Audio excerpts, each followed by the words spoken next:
নমস্কার, কলিস কিচেনে সবাইকে স্বাগত জানাচ্ছি।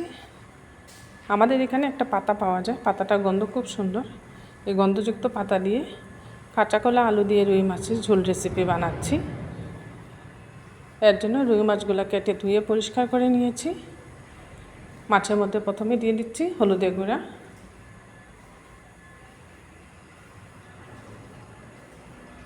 আর দিয়ে দিচ্ছি লবণ,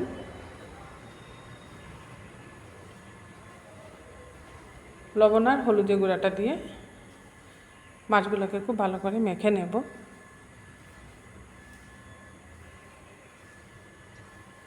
সব মাছের মধ্যে লবণ আর হলুদ দিয়ে দিলাম। আর নিয়েছি এখানে কাঁচা কলা, আলু, আর যে পাতাটা আগেই বলেছি এটা আমাদের এখানে পাওয়া যায়।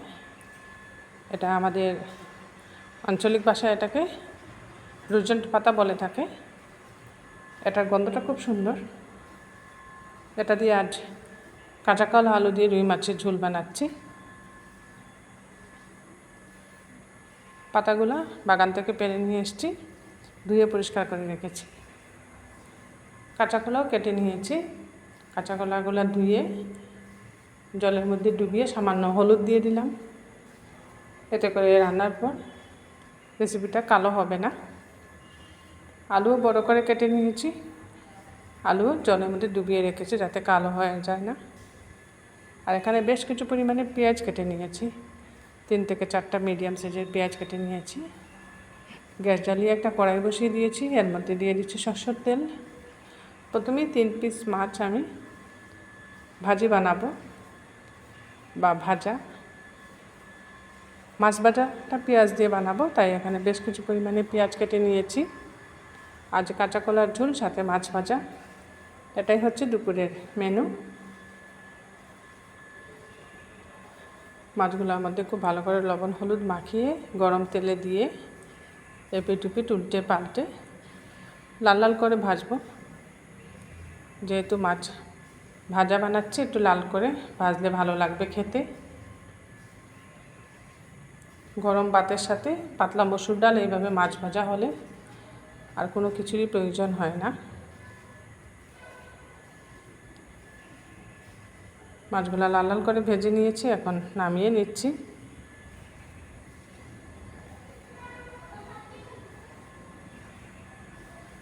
মাছ ভাজাটা এইভাবে কড়া করে ভাজলে খেতে ভালো লাগে। মাছ ভাজা নামিয়ে ওই তেলের মধ্যে কুচিয়ে রাখা পেঁয়াজ ভেজে নিচ্ছি। এই তেলটা প্রথমেই একটু বেশি দিয়েছি এখানে।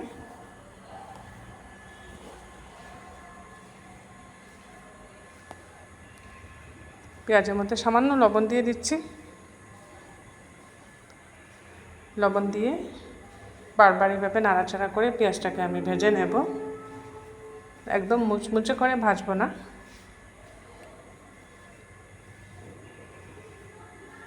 মুচমুচে করে ভাজলে মাছ ভাজার সাথে পেঁয়াজটা খেতে ভালো লাগবে না। একটু সফট থাকলে তবেই ভালো লাগে পেঁয়াজটা।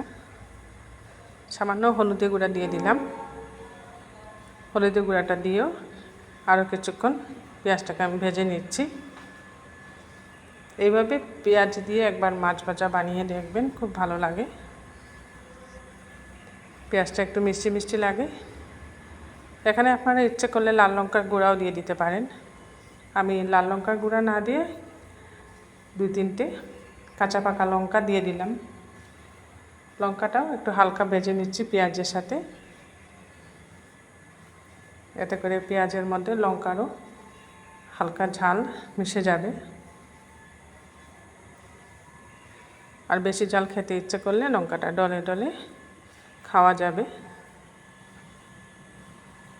লঙ্কা দিয়েও আরও কিছুক্ষণ পেঁয়াজটাকে আমি ভেজে নিলাম। এবার নামিয়ে নিচ্ছি।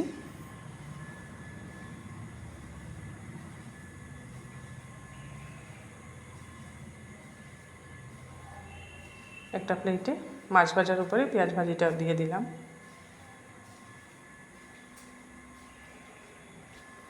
যে কোনো বড় মাছ এইভাবে ভাজি খেতে বেশ ভালো লাগে। সবগুলা পেঁয়াজ আর কাঁচা লঙ্কা উঠিয়ে নিয়ে ওই কড়াইয়ের মধ্যে আরও প্রায় 2 চামচের মতো সরষের তেল দিয়ে দিলাম। এবার এক এক করে লবণ হলুদ দিয়ে মেখে রাখা বাকি মাছগুলো আমি ভেজে নিচ্ছি। এই মাছগুলো দিয়ে কাঁচা কলার ঝোলটা বানাবো।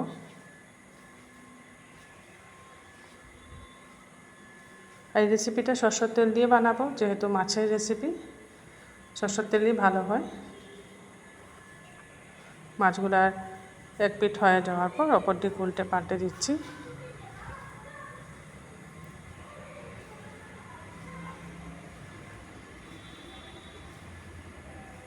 এই মাছগুলোকেও একটু কড়া করে ভেজে নিচ্ছি, যেহেতু ঝোলের মধ্যে দেব।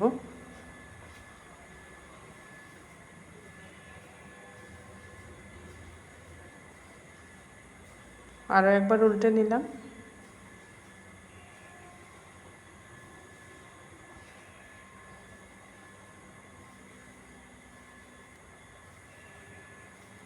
এইভাবে সবগুলা মাছ ভেজে নিয়েছি, এখন উঠিয়ে নিচ্ছি।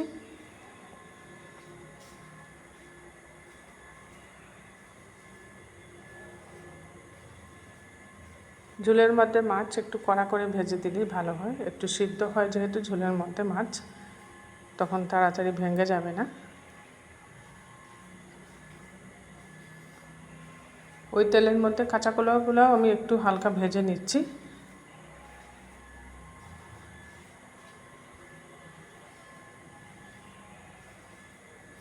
কাঁচা কলার মধ্যে লবণ হলুদ কিছুই দিচ্ছি না, যেহেতু হলুদ জলে ভিজিয়ে রেখেছিলাম তাই কালারটাও হলুদ হয়েছে। সামান্য সরষের তেল দিয়ে দিচ্ছি। কাঁচা কলাও অনেকটা তেল টেনে নেয়।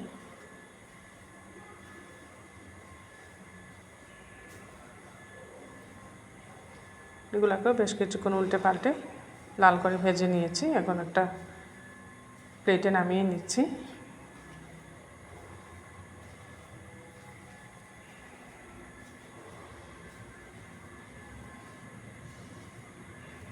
সবগুলা কাঁচাগুলা একটা প্লেটে নামিয়ে নিলাম। আবারও এখানে সামান্য সরষের তেল দিয়ে দিয়েছি। এবার ফোড়ন দেব। ফোড়নে দিয়ে দিচ্ছি 5 ফোড়ন। আলুটা যেহেতু আগে আমি ভাজি নাই, তাই ফোড়নটা একটু ভাজা ভাজা করে নিয়ে ফোড়নের মধ্যে আলুটা দিয়ে আলুটাকেও একটু হালকা ভেজে নেব।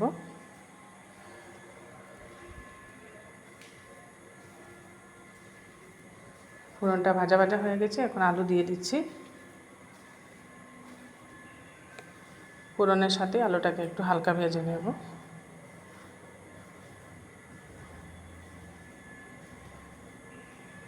এই রেসিপিটার জন্য যে পাতাটা আমি নিয়েছি, এই পাতাটা দেওয়ার দরুন রেসিপির টেস্টটাও খুব সুন্দর হয়। আর যারা এই পাতাটার গন্ধ খুব ভালোবাসেন ওদের কাছে তো খুব ভালো লাগবে। আমাদের এখানে পাতাটা যেহেতু রোজন্ট বলে থাকে, জানি না অন্য জায়গায় এটার কি নাম। ভেজে রাখা কাঁচা কলাও দিয়ে দিলাম। বেশ কিছুটা কাঁচা লঙ্কা দিয়ে দিয়েছি এর মধ্যে। এটা কাঁচা লঙ্কার ঝাল ভালো লাগবে।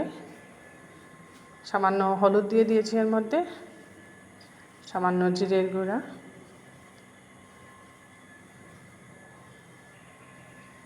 সামান্য লাল লঙ্কার গুঁড়া দিচ্ছি। কাঁচা লঙ্কার ঝালটা এই কাঁচা কলার ঝোলের মধ্যে ভালো লাগে, তাই লাল লঙ্কার গুঁড়াটা খুব সামান্য দিয়েছি। না দিলেও হবে, কালারের জন্য সামান্য দিয়েছি আমি। এবার পরিমাণ মতো লবণ দিয়ে দেবো এর মধ্যে। লবণ দিয়ে কিছুক্ষণ কষিয়ে নেব কাঁচা কলা আলু মশলার সাথে।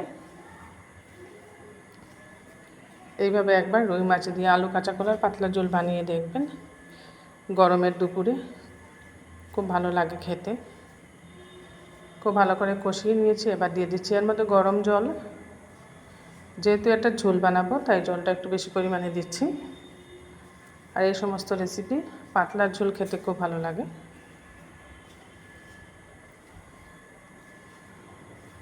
জল দিয়ে এবার খুব ভালো করে মিশিয়ে নিচ্ছি আলু কাঁচকলাটা।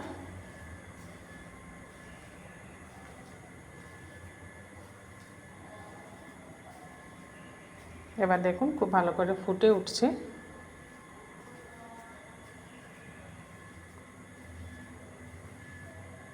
এরকম পাতলা ঝোল বানাবো এটাকে।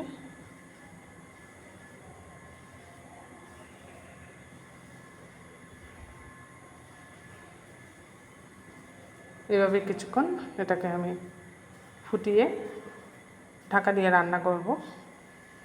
এবার ঢাকা দিয়ে দিয়েছি, খুব তাড়াতাড়ি সিদ্ধ হয়ে যাবে। কাঁচা কলা আলু বেশিক্ষণ লাগবে না সিদ্ধ হতে।